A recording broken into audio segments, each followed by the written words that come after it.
All right, we'll go ahead and get started. Thank you for attending tonight's Raymore City Council work session, January 18th, 2016. First part of the meeting is a joint meeting with Park Board. I'll give to you. Thank you, sir. And I'll immediately introduce SFS Architecture to come on up because the item on for the joint meeting tonight is the first discussion of the activity center proposed for the 2016 bond issue. Gary? Thank you, and good evening, members of the council and Park Board. We're very excited to be here tonight to talk to you about the Activity Center at Recreation Park. I'm Kerry Newman with SFS Architecture, and with me tonight is Kwame Smith with SFS, and also Hank Moyers, who's with Confluence, our landscape architect. So tonight, we are just now getting started with the project. So this is a great opportunity for us to come and get some initial feedback, any ideas that you have before we even get started with our design. Tonight, we want to talk a little bit about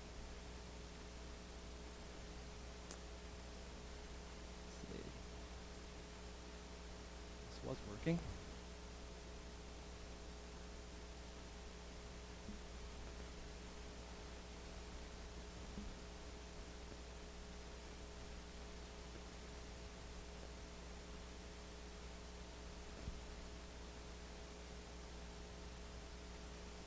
There you go. So tonight we want to talk about the program. We were given a preliminary program by the city, so we want to introduce those program elements, the space needs program. We want to talk a little bit about the site and some opportunities where the building could be located on the site, and those are really the two main things we want to talk about tonight. As far as the program goes, this is the initial program that was given to us by the city. We have the multi-activity court gymnasium, and I think one of the key elements of this multi-activity court is for it to be truly multi-use. So it can be used for all kinds of activities, not just sports activities, but gatherings, conferences, large classes. So that's a key issue with that particular space. In order for that to be in that kind of to work in that manner, there's a couple things that we need to do. One is the flooring type. So we know that we would, for a multi-activity court gymnasium, we're going to have a synthetic floor, so it can be used for a lot of different types of uses rather than a wood floor.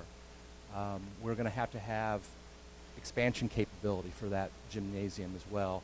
And then also just good storage so that we can tuck away the bleachers and open that gymnasium up for a lot of other uses. One of the other things that we know that are going to be important is just the standards, the basketball standards, volleyball standards. It's going to be very important that those are swing up and out of the way, so they're out of the way for other types of activities. Right now we're looking at a gymnasium that would be the size of a high school, regulation high school gymnasium. Kind of along with that gymnasium is walking and jogging track.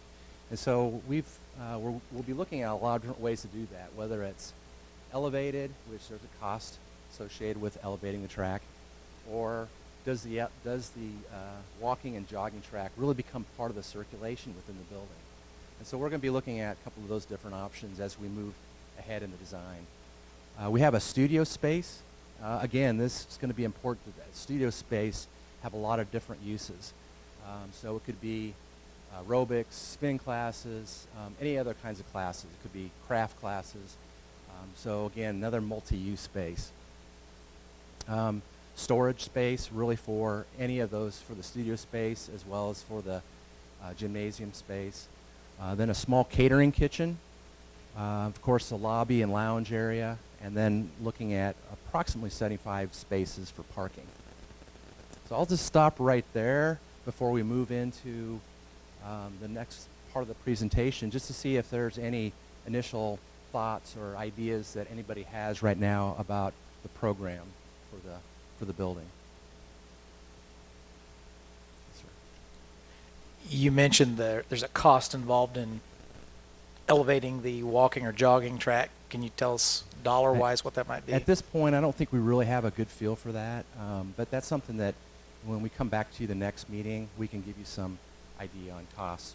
Okay. We'll have a couple different options. We may look at an option with an elevated track and one without, and look at the cost differences between the two. Okay, thanks. Anything else? Yeah, I got several questions. You're talking about a full-size high school basketball court. Are you talking about a single a single court, or a high school basketball court that can also be used maybe 3/4 if you had two Right. sideways? It would be a single high school court, but you could have cross court as well. Okay. 2 cross court, very smaller courts that would cross over. So you would have the capability of having basically two smaller courts. Okay. And the tip and roll bleachers, what are those? Those are, they're very light aluminum bleachers that will fit through a doorway when you tip them over sideways, and you can roll them into a storage area. So they're very useful in a multi-use space like this because they're not fixed. They don't take up a lot of space. And they're pretty typical. What about, I'm thinking the bleachers you typically see are the ones that roll back to the wall Right. and roll out, a shorter set of those. That's a possibility Is that an too. option? Again, and there's a cost associated with those, and so that's something we would need to look at with you to look at the difference in cost. Okay, and the third one is the synthetic flooring. What are Right. we talking about? There's a couple different flooring. There's a cord flooring, a plastic floor, not plastic, but elastic. There's a sheet flooring. A lot of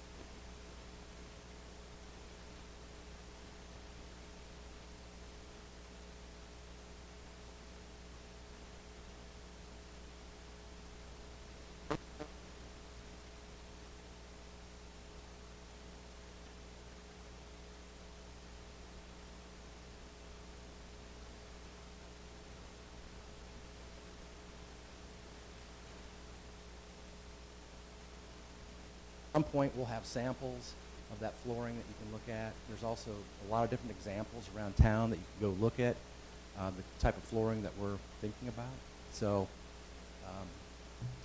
but it would typically be either a sheet floor or a poured floor. Okay, thank you. I'd like to follow that up. Brian brought up a very good question that I had in my mind also as far as tip and roll bleachers. For those, we'd have to have a storage area for those, correct? I would be curious the cost difference between, building an extra storage area that we'd be able to store those in if need be, compared to the lift and tuck back into like the Murphy bed type that I'm used to at the high schools that I used to work at. There's advantages, disadvantages, both, but I'd like to know the difference between the two. Okay, that's a really good point because there is a cost associated with that storage space. You're right. So definitely would look at both those. Any other questions? The next series of slides are just some pictures of some of our previous projects. Some of these are our projects, some of them aren't, but where there is a court that's used for multi-use space. So you can kind of get an idea of how these courts can be used in other ways than just sports. So, there's ways to hang partitions that are shown up in the upper right. Those can be used for batting cages, can be used for indoor golf, can be separate parts of the court for different purposes. All kinds of meetings and activities can be held in the gymnasium. You see different types of job fairs and conferences, parties and receptions.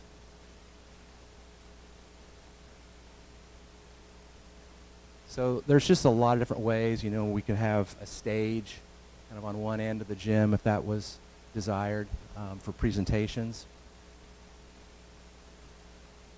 Again, another one with a stage. So those are just to give you a snapshot of some other projects where we've used a gymnasium for a multi-use space. We wanted to kind of talk a little bit about the site.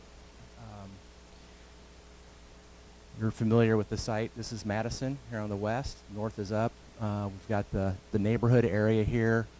The existing Parks and Rec maintenance facility is here. The park house is here. And then Recreation Park is here to the south. Initially, the idea, I think, was to try to locate the building up kind of into the hillside. Since this is a fairly good slope, sloping to the south, there was an opportunity to kind of tuck the big volume of the gymnasium into the hillside to kind of reduce the scale of that building, and to face the entry more towards the west and towards the public area and the roundabout. And I think as we talked about that further, there was really kind of squeezed on room, and knowing that we really need to keep the park house in operation during construction, we started looking at how this building could be located a little bit further to the south into this more level area. So the one thing that we have done is we've kind of taken the basic size of the building, basic block of the building, and laid it out on the site in a couple different ways. So here's one option where the building is right here. Looking at how that could expand to the northeast in the future if we wanted to add more gymnasium space or other types of program space, and then facing that entry towards the roundabout. There's some great views from the roundabout up towards the park, and so we were looking at that as an option. There'd be a great way to have kind of a loop drive that would come in from Madison or from the park road to the south. We definitely want to look at having a drop-off area in any of these options.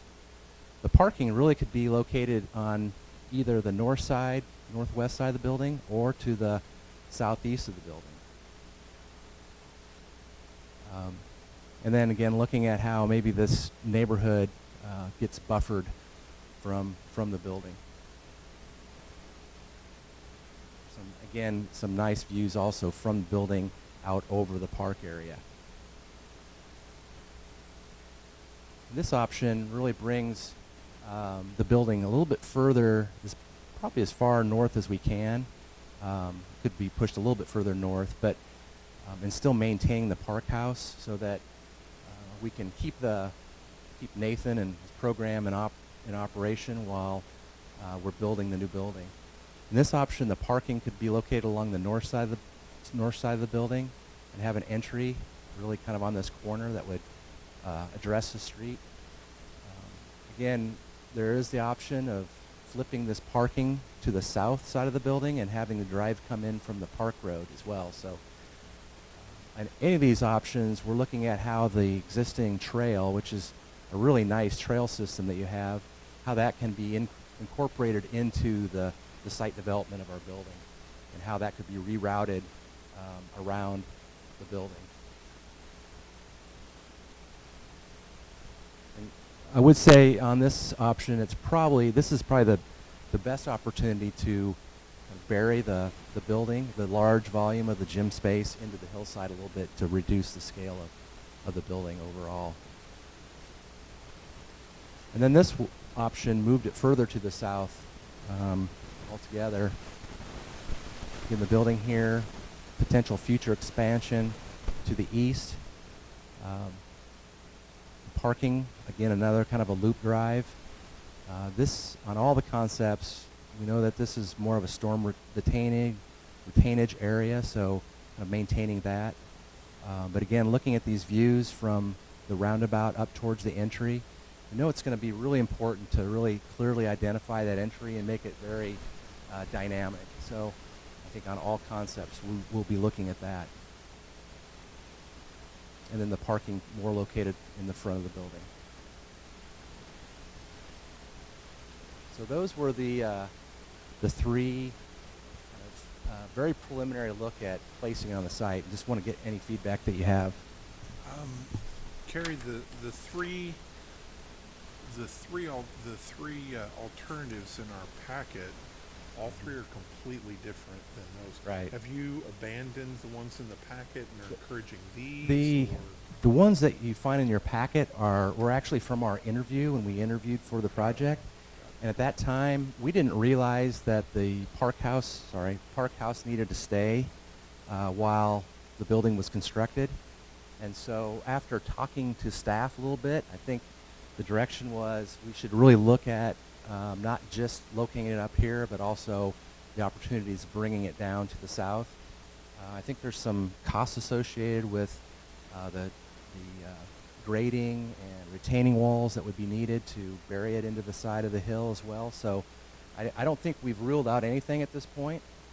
So I think we could look at really any of these locations.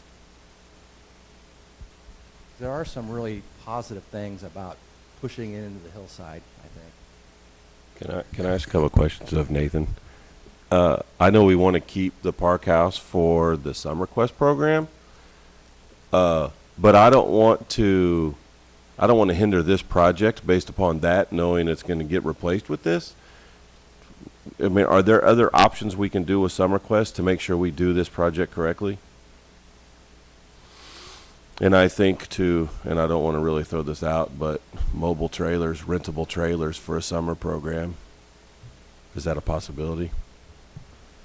Yeah, I think those are possibilities. We were trying to minimize the additional cost of adding those rental facilities and things like that during this project.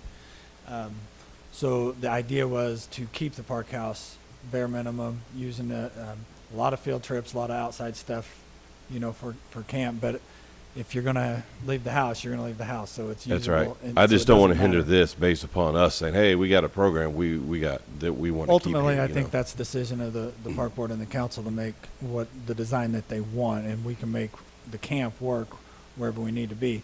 Unfortunately, we don't have another facility to move the camp to outside of renting pods or, the trailers and things like that.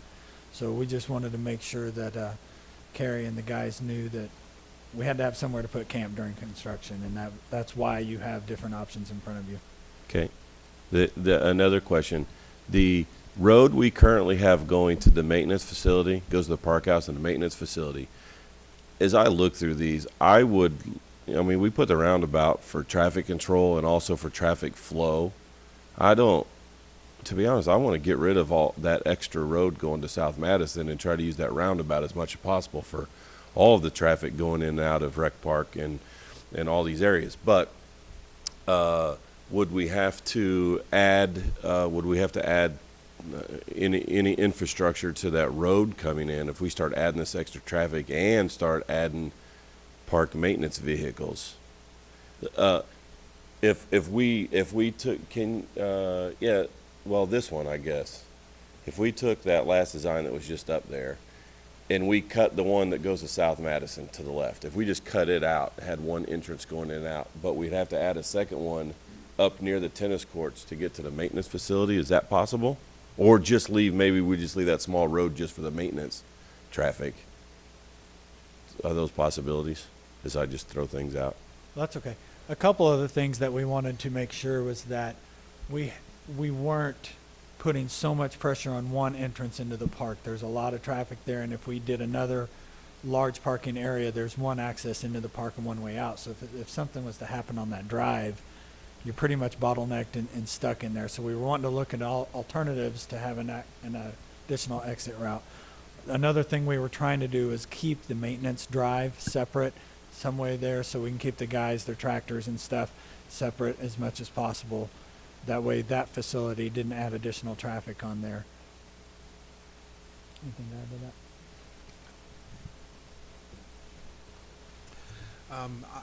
I'm very encouraged by these. I will say, not so much B, but I'm glad you have it up there for me to demonstrate off of. One of the big concerns I had with what was in the packet was how close the parking and the activity will be shoved next to the neighborhood. And I've been involved with developments before where you have both visual as well as sound issues. You put 75 cars right in somebody's backyard on a Saturday night when a basketball game gets out at 10 o'clock, they're not going to bed before midnight. I mean, just the lights, the sounds. And I like that we're pushing the development a little farther south away and giving the neighborhood a little stronger buffer. So I do, I'm very intrigued by that. I like the extra, especially the drop-off points. That has resonated with me just because of how many activities, especially since this is being designed primarily for our children. Because when we think of the use of the park house, we think of the kids using it. And as a person who has tried to pull in to the existing facility to drop off a child and get out, boy, at peak times, that's a little crazy. So I like the additional feature of that drop-off flow-through.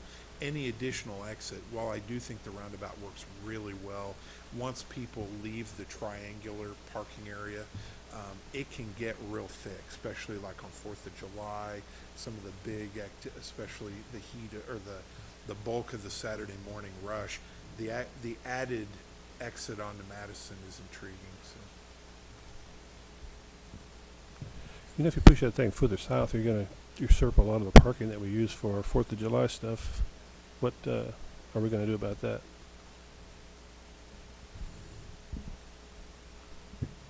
I'm sorry, could you repeat that one more time, please? If you push the building further south, it's going to take up a lot of the places where they park right now when they have the 4th of July fireworks. The intent by pushing that further south is that parking area for the new facility would also do a dual purpose and allow us parking for the July 4th. We'll still use the additional grass area for overflow parking, but the idea of that parking lot further south could be used for baseball tournaments, soccer, overflow excess parking that we use in the park as well. So I don't see that would take a big impact out of our July 4th overflow parking.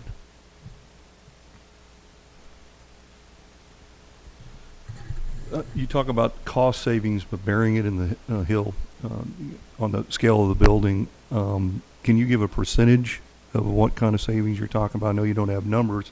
And the second, I'll just comment, anytime in this neck of the woods you bury something, you got to think about water. And, I don't want to save a couple of bucks today to have a future problem. And I guess another comment before you can answer it, I wanted to make, I do like setting that where you can have that view of the lake. I think that to me is a prime piece of the park. I don't know that I want to see the roundabout, but where you turn and you got a view of the lake like that, that was kind of my vision on where we would set the park house. So just my, and I'll let you answer the question. I may have misspoke. I meant that it's more expensive to bury it into the hillside. Oh, okay. So All I right. think there's costs with grading, retaining walls. Okay. That I are going to misunderstood cost you. more than down on the level, Okay. more level area. Good. What I meant to say. I really like alternative A here. I like the way that the building is set up and the way it faces, I think, has the most visual impact of all of the designs that you provided us. From both the building itself and approaching the building, it really stands out as the face of what will be the new face of Recreation Park. It also offers a couple of options. The direct route in right now through the roundabout and out, as well as the connecting road across that cuts off the corner, if you will, and then the parking there on the kind of the north side of the building that's self-contained in the drop-off area. I think this is the best work. I really like this. I think it works well. I have a question, and it's been a while since I've been out there, but when I was, the maintenance building, and just north of it was where they were putting in a rock wall because the wall that was there had kind of collapsed. But it looked to me like it was very close to the people in that in the neighborhood. Just how far are we talking about the distance between where where the X is and the property where people live? Are we talking about several hundred feet, 50 feet, or what? I believe this building right here is 40 feet by 60 feet. So, it's a couple hundred feet from here up to their property line.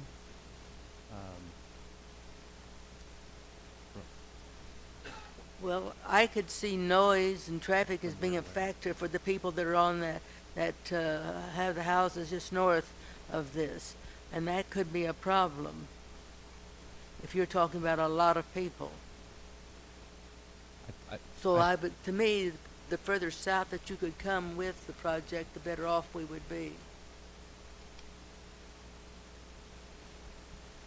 My associate here tells me that it's 250 feet from the park house to the property line. I think it's important to be considerate of the people who live there, but I also know that they're already living. I mean, they bought their house living right there on Parks property. There are lots of events at that park. There are lots of events already at the Parks house. So I think while we need to be considerate of that, I don't think that it's something they're probably not already used to. A lot of things that happen at the Parks house have outdoor elements, including the summer camp with nearly 100 children there all day, for many hours, and kids playing basketball and playing tennis and playing baseball and soccer. I think that's kind of something you learn to get used to when you live right by the park. I like this one because I think, while I don't think we need to plan for a one-time event we have at the park and think about that parking, but I do know that some of the events at the park have a need for more parking. So I think having that parking lot a little closer to the park we would find beneficial in the long run. But I wonder, Nathan and you guys on the park board, how often do you use that green area for practices? It seems like when I'm at the park, very, very often there are practices and things in that green area. Is that something that by moving it further south, we're going to lose some of the benefit we have there with practices and things that are able to be on that green space there? We do use that area for green space. One of the reasons why it's so heavily used right now is because we didn't have anywhere else to practice. We've just transformed some area at Hawkridge Park for practice space, and the intent is to move most of the practice out of Recreation Park, alleviate a lot of that traffic, and put it at Hawkridge, and utilizing the schools. We've talked to them as well. So I don't think losing that area is going to have a huge impact as far as Recreation Park or just teams having green space to play. Well, one of the things that's good with this design, especially if we decide that we wanted to reduce left-hand turns into the facility, you could make that lane in front of the facility going one way towards the northwest, and then that way there's only one spot where people would really be making a lot of left turns. So you'd be coming in, they could be coming in from the facility here and turning in, but all the others would be right-hand turns out. You would drop your kid off the front here and then go to the parking lot, and then you go out of the parking lot. We could do a lot of things to really work with the flow, with using the roundabout and the extra movement here. And if this was, I think definitely with the lake there, if we can have some way to see the lake on that entire southeast side of the facility, I think that would be really using our greenscapes to our benefit.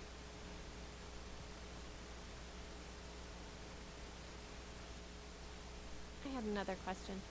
That yellow dotted line, is that the proposed route for the trail? Is that what I see? Correct. It's very tiny. Correct. Right. Okay. So, because I wanted to be sure that that trail does connect Right. on this side of the street. Right. It really could come either way. It could come to the south or to the north, or both. But we thought it's a great opportunity to really work that into whatever we're doing here as well. Make it part of the design. I'm going to chime in.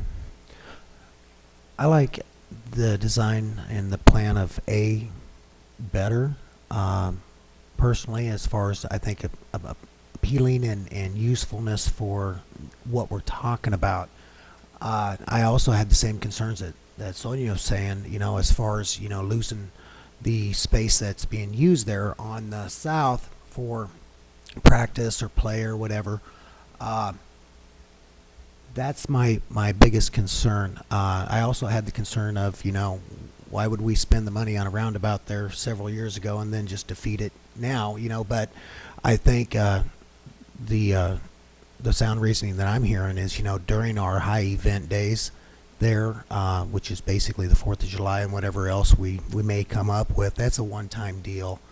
That's something that we can get through regardless, like what Joe was saying, whether it be just a right in, right out only, or coming in, directing it kind of, I don't want to say like a pork chop, but to where the access discourages a left-hand turn going south on Madison. All of that can be worked through.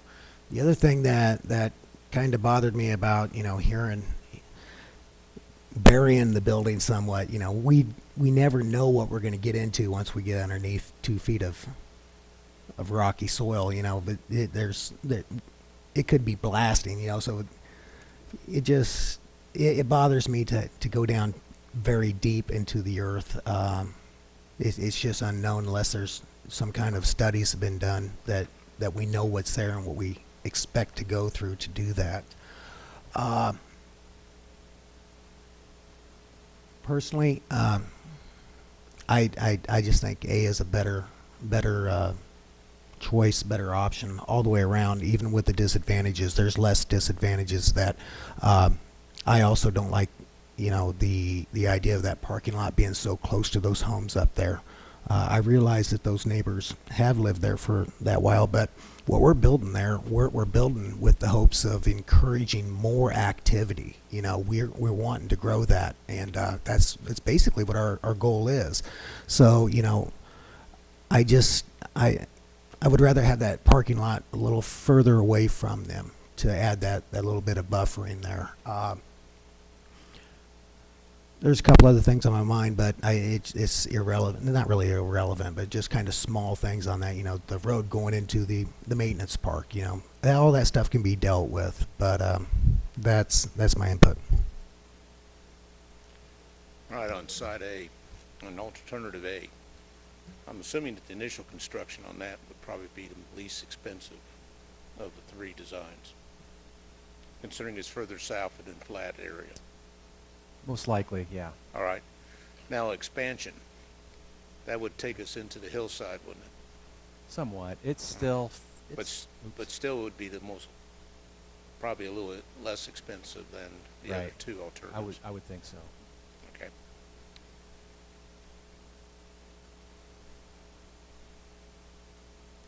I like side A, or alternative. The only question I'd have about Site A is what more contributing factors would we be adding to the runoff there? Would that detention pond be big enough to sustain the extra surfaces and that's really my concern there. They'd have to make it so.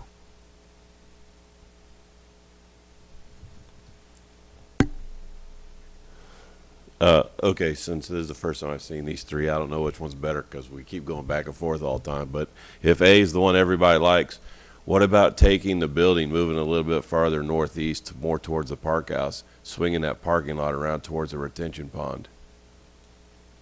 Because like everybody's been saying, and I agree wholeheartedly, I want to keep the parking lot on the opposite side of the building, or as far as we can, away from the neighborhood.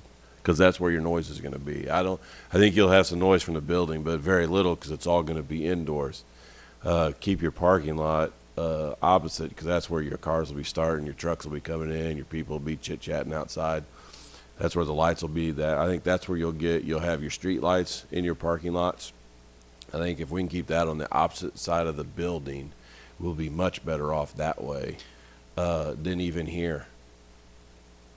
I think you're talking about swinging it like from 10 o'clock to about a 9 o'clock. Like a 7 o'clock. Keep going all the way around. Like move everything up to the upper right and taking the parking lot, move that parking lot right. That around. Yep. Does that make sense? Move the whole drive up. You might even be able to connect it to that same entrance on Madison where the maintenance entry comes in at. Then you only have one entrance and exit on Madison. Alternative entrance and exit. You know, and also I just wanted to mention that we're not expecting to make any decisions tonight on which we should pursue. So these are things that we fully expect to continue to explore, and but it's great to have your feedback on things that you prefer and don't like, and hopefully we'll come back with a couple concepts that take into consideration everything you're saying. But I just want you to think that you had to make a decision on which of these to do tonight. Yeah.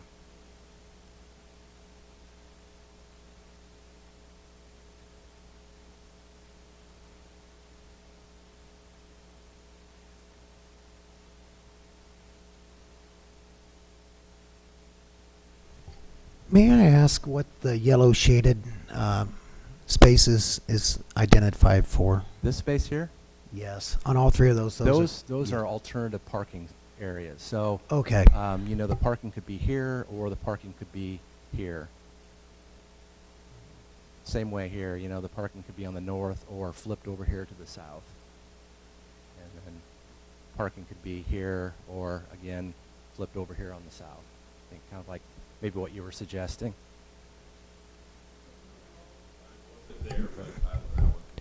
Yeah, and I didn't even think of that until after you said that, so I appreciate you saying that. Are same sizes, same space, or same amount of Roughly. spaces? Yes.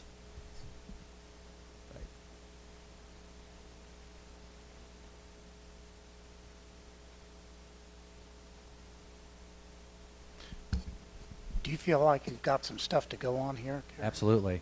This has been great to hear your thoughts and feedback. We've been taking good notes here, so we want to take what you've said tonight and start refining these.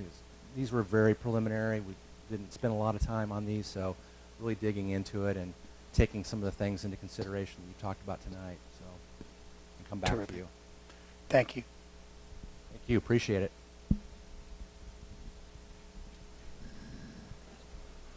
All right, in that case, we'll move on to item B, Municipal Circle Building.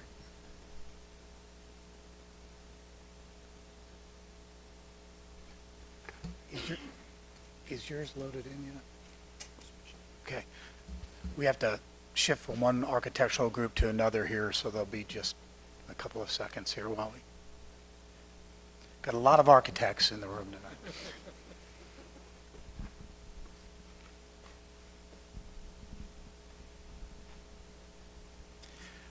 Just to kind of tee this one up, however, before Draw starts talking, just to remind the council historically what has taken place here. At the beginning, after the beginning meeting, the council had kind of settled on what we are calling the splay concept, which is and what you see in here is it's this page, had the larger lobby, and this was compared to alternative 2 on the council's part, which was the cube concept. And so most of the discussion last time centered on the interior elements of the splay concept, where staff and the architects heard that the council really wanted some concentration given to the centralized location of the kitchen and the reception area, and the need to have those two be separate elements within the building. At the end of the meeting, a couple of the council members also asked that the cube design also be brought forward with those same interior elements being considered relative to the kitchen and the reception area, but in the cube and using the same exterior elements that it appeared that the council agreed on. That is, so the splay is actually scheme 1. The cube with those elements is actually scheme 2. And you see the exterior elements associated with that, including the lawn. When Draw Architecture got back with staff with the cube concept, quite honestly, staff was a little bit divided on that particular element of the team because we had kind of been running with display from the first meeting of the council, but there were some interesting, there was some interesting discussion relative to the possibility of combining the better elements of the two. One of the things that staff was a little bit worried about is that we would lose the amount, by losing the display component, we would lose the larger lobby, which staff sees as being the primary day-to-day gathering area that would be used for persons coming in. It's kind of the lounge area, it's the reception area for people coming in. So we didn't really want to lose that bigger area. However, we also liked the increased amount of patio around the building associated with the cube concept. If we could keep the larger patio at the back of the display somehow, but we did like the large cube gathering space. With the original display concept, there were elements like if on the southwest center of the gathering space, the large gathering space, if there was say a portable stage there, you couldn't see it from all of the spots within the display. You were actually behind some areas. With the cube, you actually have a very, very large gathering space that can be cut into. The administrative element of the cube was interesting in that it allows us, the simplified architecture allows for a little bit more space in the administrative space. In either one of them, allowing for 2 classroom spaces on the southeast corner, if you will. So staff asked them to go back. We also asked them to take a look at the possibility of increased parking, and you see in here 2 elements that allow for 45 to 50 spaces rather than the original proposed 30 spaces. I think they could be doing that with any one of the concepts, but they placed it on this one because it was the last time we got with them. With that, I'll leave it to you all. Well, perfect. So Jim covered it. What do you guys think? No, just kidding.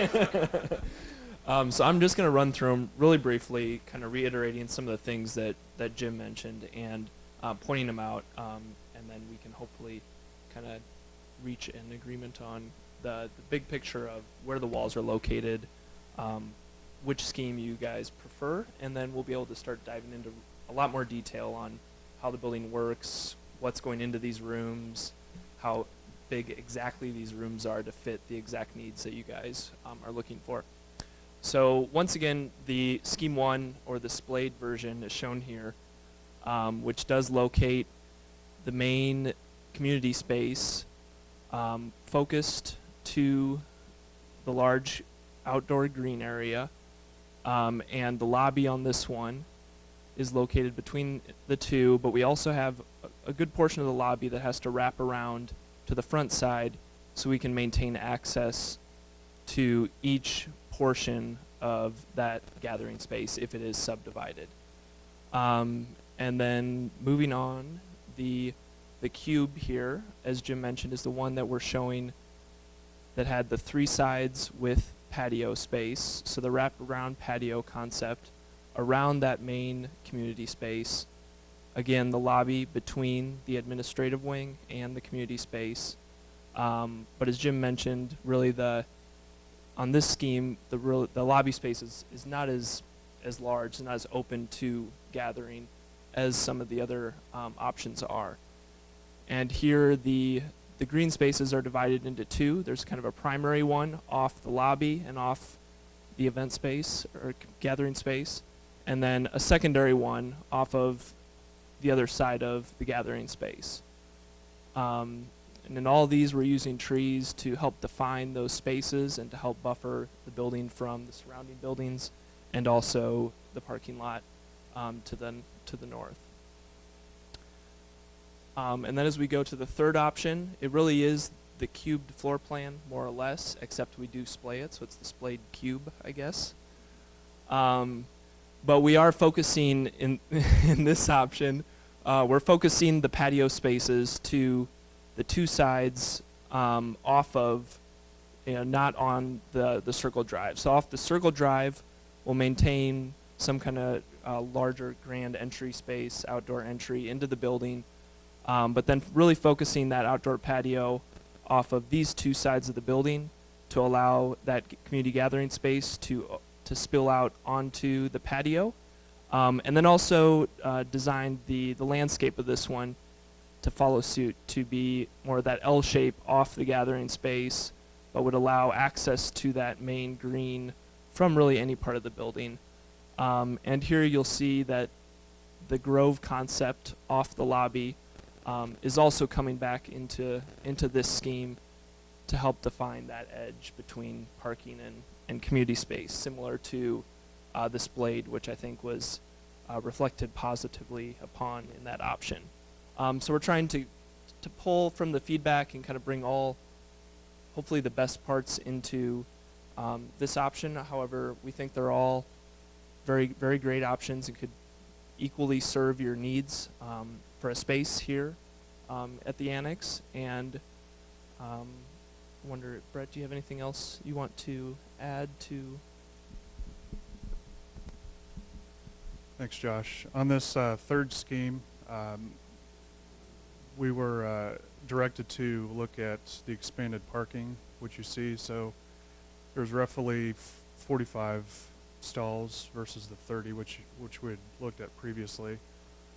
After we came up with this third scheme, we wanted to see if there was a more efficient option to arranging the parking in conjunction with the building. So I don't know if you guys got a additional handout with some red lines on it, but we've got some ideas that if you like the additional parking stalls, and there may be different ways to lay that out. So as with this entire process, we'll continue to refine, just as the architects will with the building. But there are definitely options with expanded parking and how that relates to the site development.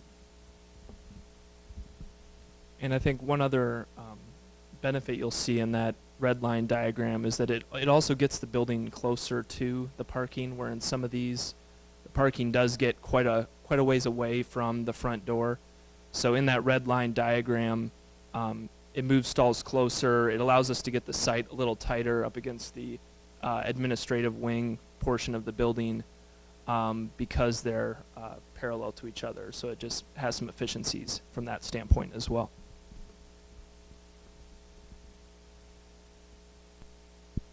Thank you. I do like this scheme 3 better. The building itself, I think, makes better use of space because it doesn't have many hallways. I do think the extra parking is needed because it may not all be meeting stuff. If you have vendors at some sort of event like that, you're going to have vendors and you're going to have attendees, so I think the extra parking is really needed. And if I could just add a couple items to the presentation. As you all know, we were operating on a kind of a front-end deadline as well as a back-end deadline on all of this.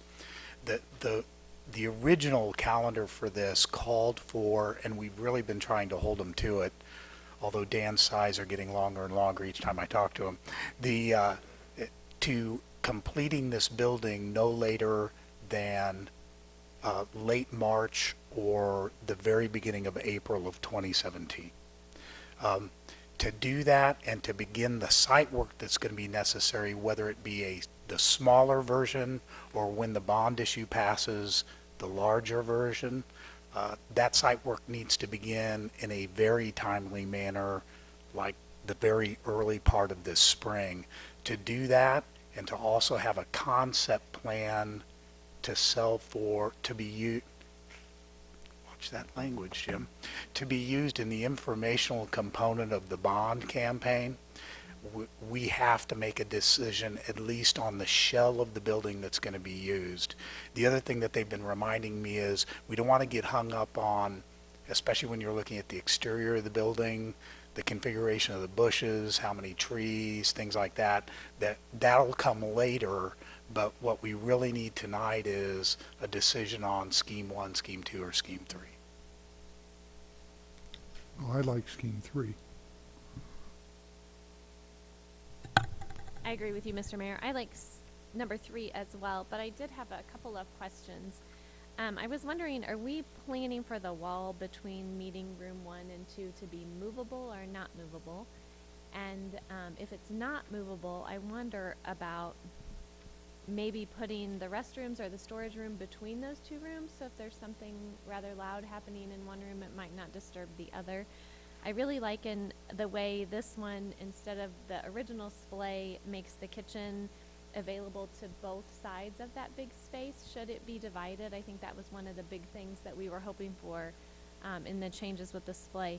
And just because I'm curious, is there a reason that the work area is in the front and not in the back? Were we going to have that be some sort of reception area? It doesn't really look like it in this picture. Like I said, my concern is with the 2 meeting rooms together. If that's not a movable wall, could we separate those rooms a little bit and possibly even make the restrooms a little more central? We haven't decided yet if that is a movable wall or not. It very well could be if that would help serve the functions that you are needing to get out of the spaces. The comment of moving the restrooms between the 2 to separate them is something we can consider, and definitely the spaces in that north admin wing can very easily slide around to accommodate different functions. We did locate the classrooms or the meeting rooms at the end in which they're shown, so that they would be closer to the outdoor space, so that they could have that direct connection to that space more readily available than the work area or the staff area up at the front, which is also off the Circle Drive, and so it's kind of the eyes on the circle or eyes on the main entry off that, which would have a drive-up drop-off area. So thinking that was maybe more the heavily used door, locating them up at that one made some sense as well, we thought. Is Scheme 3 designed for 150 or 300 people? All 3 schemes have a 150 concept and a 300. The 300 concept is if the bond issue passes.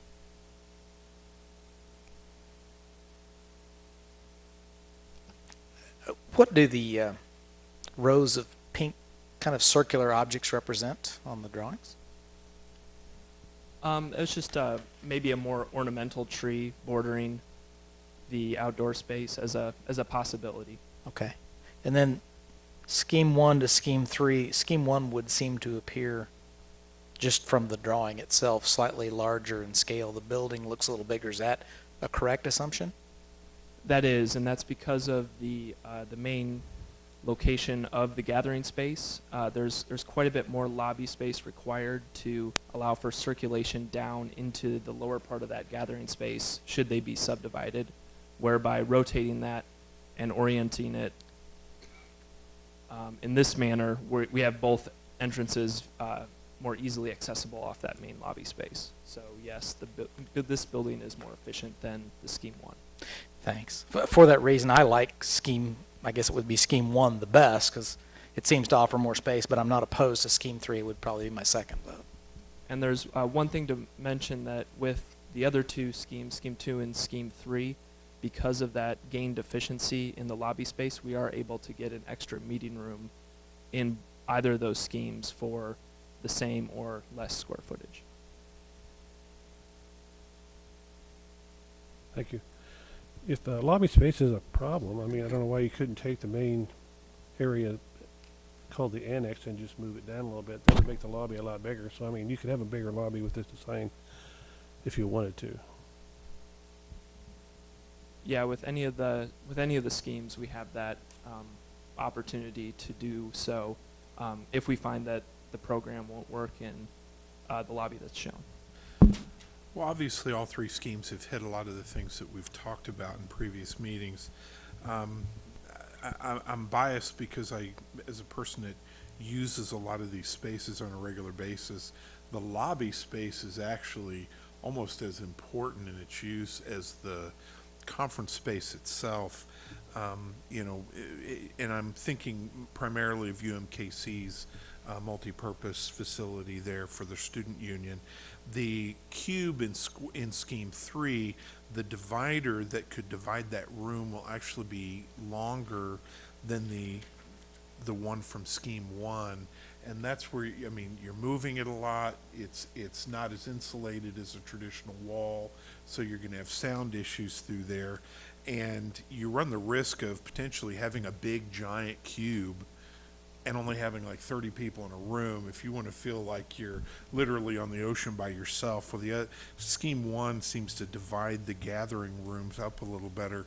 But the important thing I want to say about the lobby is I've actually been at seminars where, if you could put Scheme 3 up there for a second, I've been at seminars, if you look at the lobby on that, where if you have both gathering rooms and both meeting rooms let out at the same time, it's like being on the concourse at the Chiefs game, because you've got everybody feeding into one location, centralized location. So the nice thing about in Scheme 1 having that longer hallway is if you kind of move people and flow people kind of and disperse them a little bit, which creates a little autonomy if those rooms are used separately.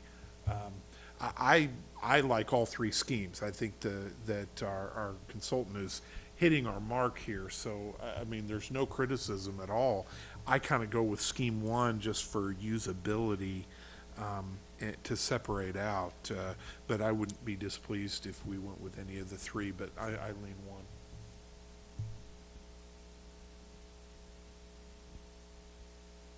I'm going to put in a vote for Scheme 1. Mr. Moorhead, I see what you're saying as far as the moving wall, and I agree. Another thing that bothers me about a moving wall is just like we used to have one right here, you know, many times, you know. Every high school that I've worked in had them. We never used them because after they got used for so long, you know, a short amount of time, they became the point where you couldn't use them anymore. It was a safety hazard to use them. You know, but I agree with you on your points as far as the flow of the traffic and, you know, dividing those up. I do like that. Personally, I see the reason.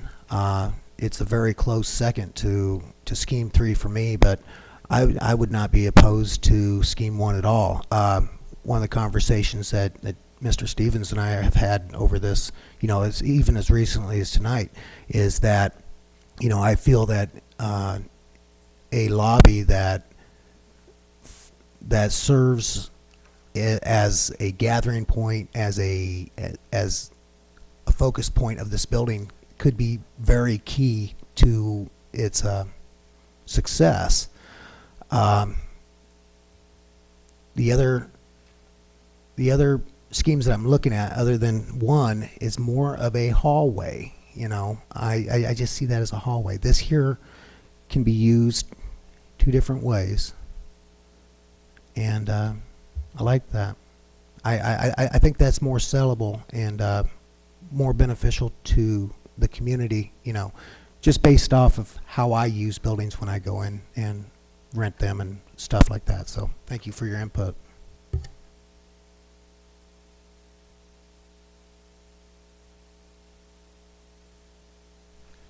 I'm not really sure on Scheme 3 that's going to be really a problem. They do have 2 exits, so they don't have to go out one door. I have to agree. There are many exits in both buildings.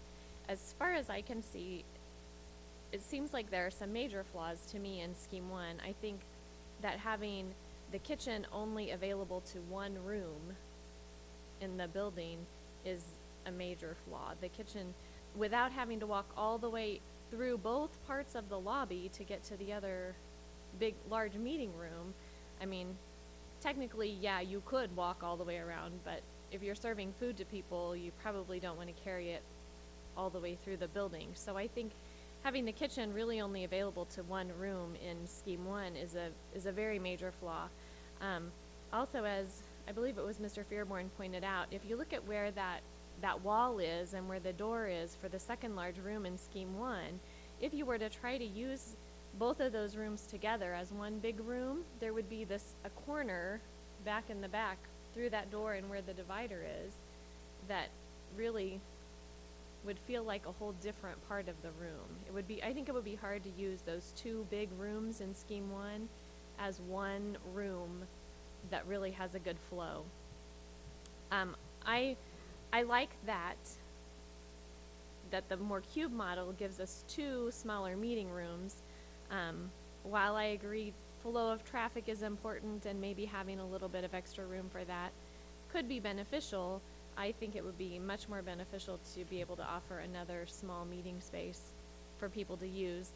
And as Mr. Stevens said, with an outdoor exit, there are 2 outdoor exits on 3 outdoor exits for the big meeting room, it looks like on the cube model, as well as outdoor exits for both of the small meeting rooms on the cube model. Are those doors or just windows in those small meeting rooms? You said to the outdoors, didn't you, in the small meeting rooms on this one? They could function as either. They're currently shown as windows to where the primary circulation would be off the lobby space. Okay. But if there was a strong desire to have that direct access, they can easily be switched. You mentioned the outdoor space for those 2 rooms toward, having it toward the back of the building, that they would then have that outdoor space. So that's what I was asking. I guess I thought there were doors there. I don't know, just looking at 1, can you flip back to 1 and see where that divider wall is and the door? So that whole back corner would really not have very good flow if you were trying to do one big event, I think, in that room.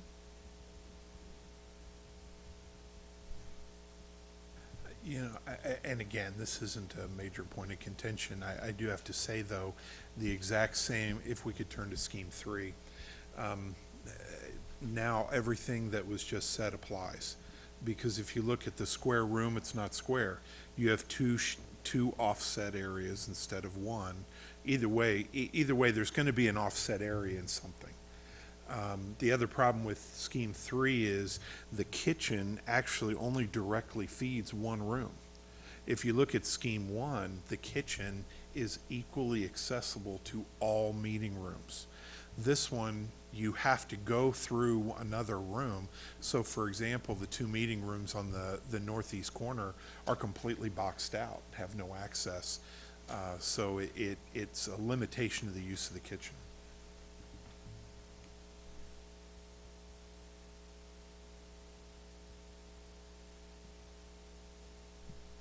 I guess that would kind of depend on if those are walls or if they're like serving counters. You know how when we talked about it last time, are those serving counters or are they walls? I was picturing behind that expandable door there as kind of a serving counter. But it does look like the only way into the kitchen is through that. There's only one way into the kitchen. Could you not shove the kitchen one end or the other? I mean, wouldn't that give us more accessibility in the room, more visibility in the room? Because if you shove on either of these, we were talking about 1. If you look at 1, if you push it more to the, what would that be? That'd be north, I guess. On that end, almost flip-flop on the one that has the storage in there, and then push it all the way to the end. Couldn't you have access from the hall too? So you can have access from both directions. I mean, all these, it seems like it's in the center, and was there a reasoning behind that we put it right in the center, or am I missing something? We located it in the center just to give it direct access off of the 2 meeting rooms, especially in Scheme 2 and 3.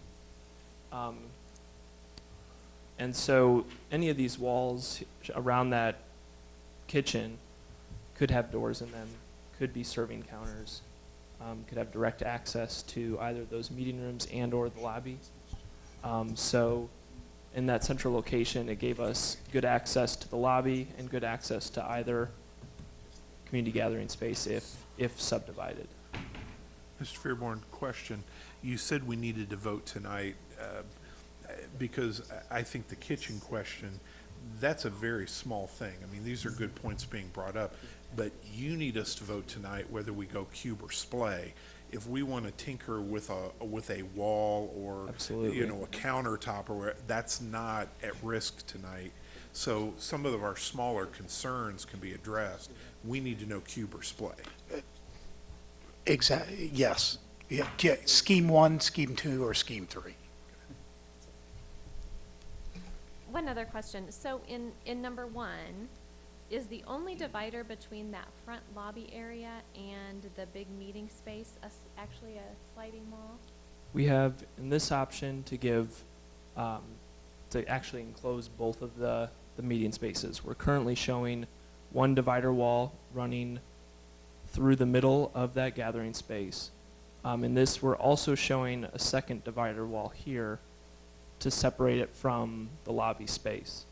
And that was primarily to allow the gathering space, when it's fully open, to have more flow into the lobby. But if that's an issue to have that much of movable wall, then this could go to more of a solid wall, or we could look at doing a solid wall in another location.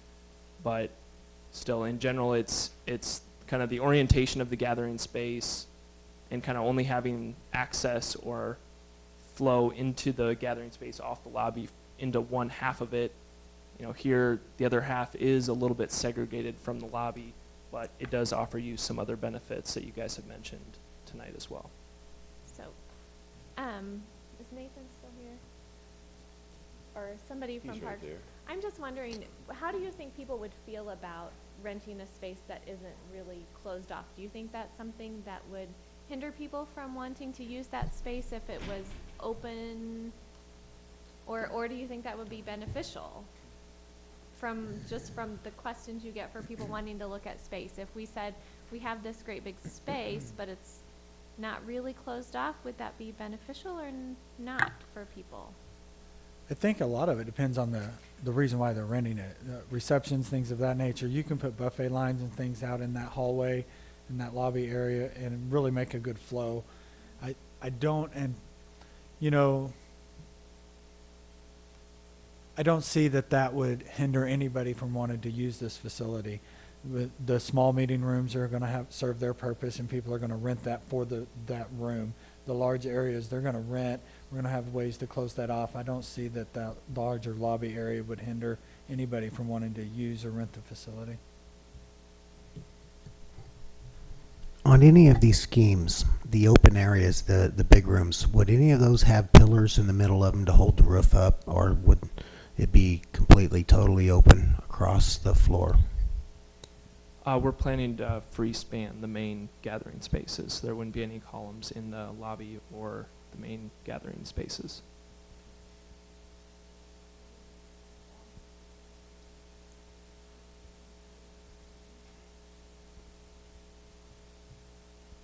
Yeah, so for instance, in this one, we would locate structure kind of within the enclosed spaces, but we wouldn't put anything out in the middle of that main space.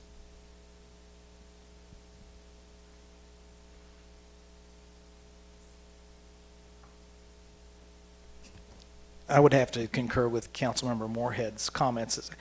I listed the reasons that I like diagram 1 appears to be a larger space, and I think that there's a little bit more definition as opposed to the cube, which all seems to be one meeting room. But I think there's great value in the concept of the lobby as the first impression, if you will, and a gathering space of its own for not so much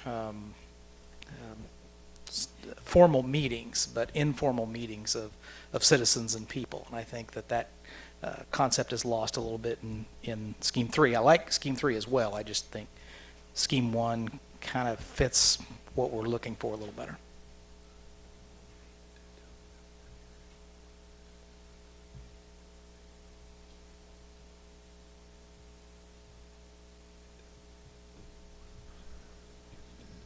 Well, we need to poll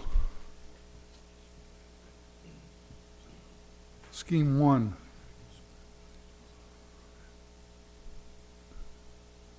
Scheme 2. Scheme 3.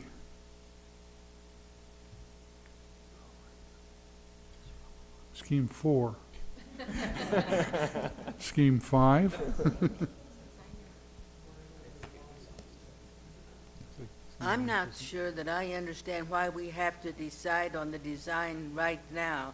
We've already said that we're going to put it in on our bond issue, and it depends upon how much money is in that bond issue for this, is which one of them we're going to, or whether we're going to use some of our other funds. I don't see that we have to make that decision tonight. Just say, yes, we want to do it, and put that in as the, one of the items that we want to put on the bond issue, but I don't see that we have to get down to such detail as this. What I did is I belong to about 4 different organizations, and I pretended that I was going to each one of those and what I would have to go through in order to get to where I designated place.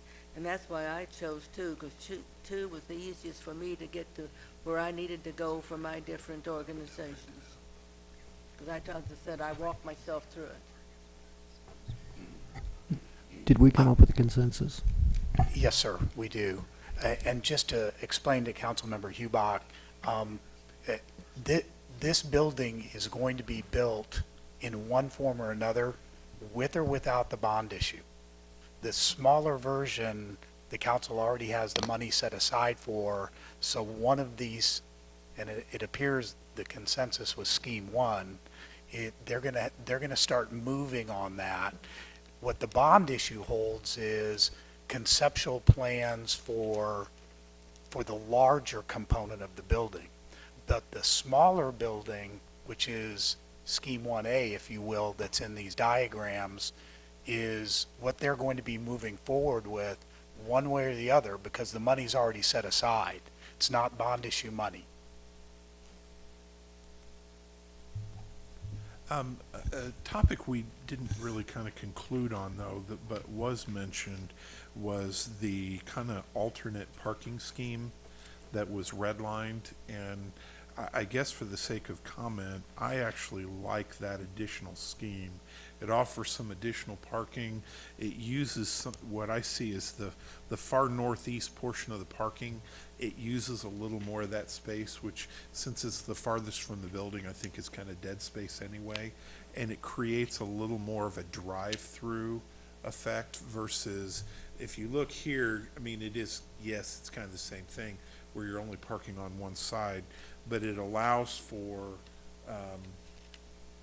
use of both sides of the drive coming in and out. And I don't know, I like it. I think it's a little more efficient use of that space, so I'm really supportive of that.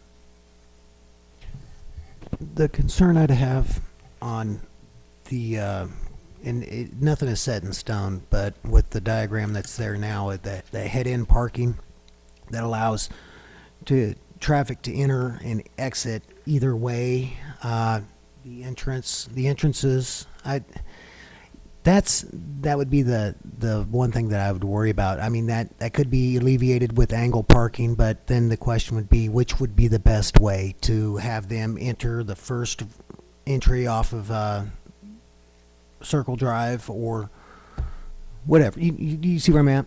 But I support. I think the expanded parking on both sides of it is more appealing and more advantageous for us. I'm assuming you're referring to what I call the dog leg diagram. Yeah. I too like this. I like the idea of having expanded parking. The key is definitely we've got to put those trees in that little triangle quadrant there to set that off so that it's not just all asphalt street to the parking lot. But yeah, I like that concept. When Dan had actually showed these to me, he was talking about the fact that because you're shifting it that way, a little bit more towards the corner, if you will, screening the parking becomes really critical because it's going to be, as they said, closer to the building. So to achieve that building privacy will be one of the issues that they'll be looking at real closely down the line.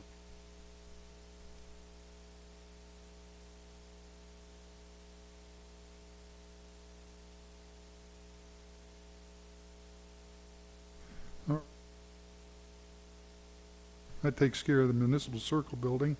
We have another topic. And the other topic is? Are you ready for me? Oh, okay. I am the other topic. Okay. Good evening, everyone. I have postcards for you for the strategic planning session here in the back. If you want to pick some up before you leave, we have a set of mailing lists we're sending them out to, but if you have people who you know you want to give an additional invitation to, please feel free to grab these. I also have yard signs available if you would like one to put in your front yard, or if you have a common space in your neighborhood that you would like to put one, please take one as well. We have banners going up this week, as well as a whole host of other communication methods, but anything we can do to get a little further into the neighborhoods would be greatly appreciated. If you need more postcards for any reason, Mike Eakey has hundreds of them that we have available to hand out. And I'd add, it was kind of neat, although they had to point it out to me, because the different pictures, the different areas that we've identified as themes, for instance, in this one, growth is emphasized. So if you happen to know some of the people you're going to be handing these out to, if they're going to be parks type people, there's one that emphasizes the parks and kind of talks to that. Or if you want the whole set of 5, it's a collector's set.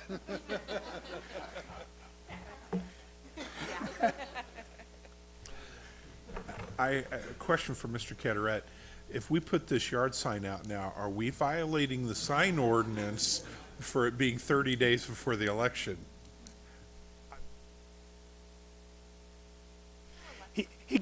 He goes lockjaw every time we ask him about that. Complaint driven. All right, that's it for tonight. Thank you for attending. We are adjourned.